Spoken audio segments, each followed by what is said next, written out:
Ciao amici, benvenuti sul canale. Era un po' di tempo che mancavo su questi schermi, ma mediante short sia sul canale YouTube e sia sui vari social, quindi Facebook, TikTok ed Instagram, annunciai appunto a suo tempo che questo video l'avrei voluto fare molto prima, ma un'influenza che mi è durata circa un mese, roba da pazzi perché in estate ammalarsi per un mese sembra quasi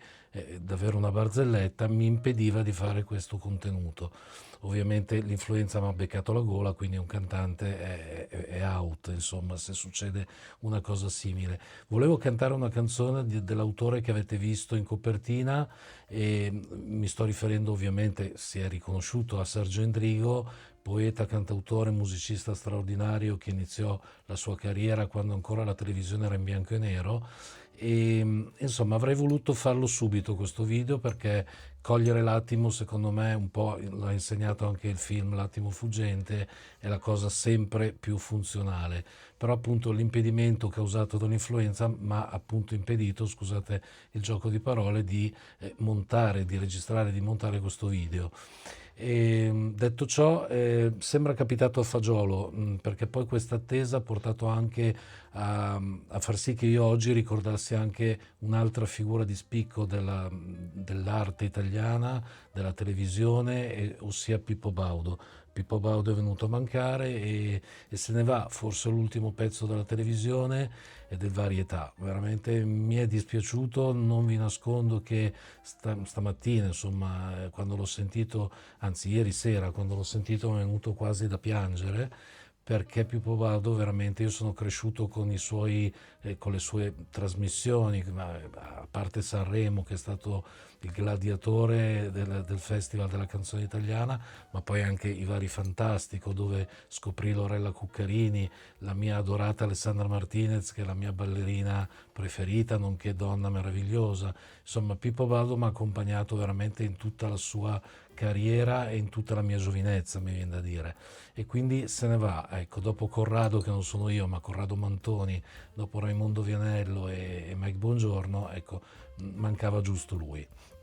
Mi dispiace tanto. Quindi tornando a Sergio Endrigo vi posso dire che anche lui ha fatto parte della canzone colta, della musica d'autore, quella che conta, quella che rimane impressa come pietre dure, questo lo diceva un noto cantautore che sapete stimo ed amo tanto, ossia Claudio Baglioni. Però effettivamente Baglioni ha ragione, cioè le canzoni sono piccole forme d'arte rispetto magari alla musica classica, a tutte queste forme d'arte invece più lunghe, più impegnative e quant'altro, ma che hanno una forza dentro di loro che veramente attraversa i secoli. Pensate che la canzone Reginella di Libero Bovio che è stata scritta alla fine dell'Ottocento e sono canzoni che ancora oggi si ascoltano e insomma venite, cioè, potete comprendere insieme a me che ci sono veramente esempi su esempi e su esempi che la canzone di valore rimane nel tempo. Peccato, peccato che la musica di oggi non sia così, peccato che i nostri giovani autori, insomma, anche se io purtroppo non voglio fare il boomer a tutti i costi, però di autori io non ne vedo in questo periodo, vedo tante intelligenze artificiali che parlano per gli autori o addirittura suonano per i musicisti, il che è veramente tristissimo. Ecco, mi dispiace veramente che questi giovani e meno giovani, perché poi ci sono anche persone della mia età che si cimentano in forme d'arte senza avere appunto né arte né parte. Mi dispiace appunto che questi giovani non abbiano scoperto la vera cultura italiana, il vero spettacolo italiano, il vero varietà italiano. E, alla fine ho parlato più di Pippo Baudo della televisione piuttosto che della canzone, però come dicevo prima è arrivato tutto insieme a questa triste notizia di Baudo, per cui oggi mi sento forse più coinvolto nel cantare questa canzone che amava molto mia madre e lo stesso anche mio padre, insomma, lo amavano molto Sergio Endrigo e nella fattispecie questa canzone. Io l'ho sempre sentita, l'ho sempre anche sentita da riedizioni, insomma, da persone che facevano questo brano in memoria di Endrigo, quindi delle cover band, eccetera, e quindi mi è sembrato quasi sciocco, io che amo veramente questa canzone, non averla mai eseguita, né per me né per voi. Quindi oggi mi sono messo lì a registrare, ho anche creato una situazione che potesse assomigliare a quella dell'epoca, quando le televisioni erano in bianco e nero e c'erano le bande nere sopra e sotto i nostri monitor giganteschi che pesavano più di un frigorifero. Ecco, oggi veramente c'è un ritorno alle origini, un po' di malinconia, un po' di tristezza, insomma un po' di tutto. Oggi è così, va così, però questo contenuto mi andava di farlo già allora, ma appunto come dicevo prima il mal di gola e la tosse mi hanno impedito questa registrazione che faccio volentieri oggi, sperando sia di vostro gusto e basta, non ho altro da dire, veramente mi auguro solo, e se mi ascoltate genitori che hanno figli piccoli, che possiate diffondere il verbo ai vostri figli, far conoscere ai vostri figli chi erano veramente gli autori di allora e che non saranno mai morti perché la loro musica durerà per sempre. Se il video vi è piaciuto lasciate un like, condividetelo, iscrivetevi al canale, a voi non costa assolutamente niente, a me dareste una grandissima mano, un grandissimo aiuto e state lì perché adesso c'è Io che amo solo te di Sergio Endrigo. Ciao!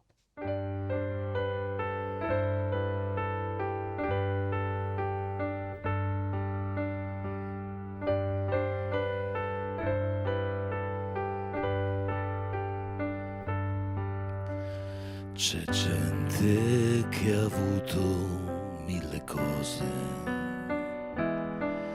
tutto il bene, tutto il male del mondo.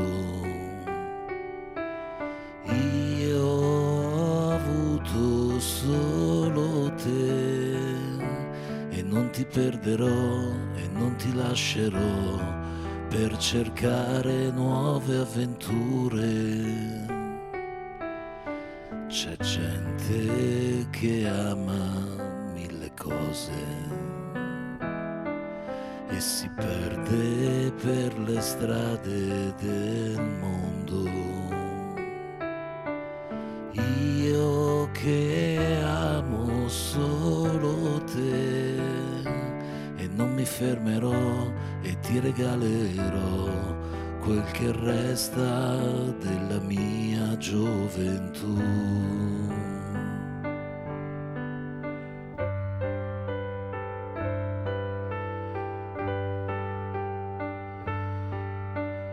Io ho avuto solo te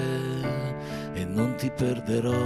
e non ti lascerò per cercare nuove illusioni.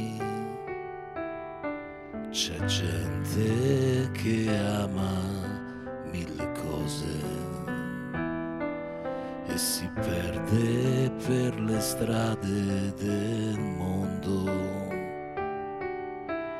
Io che amo solo te e non mi fermerò e ti regalerò quel che resta della mia gioventù.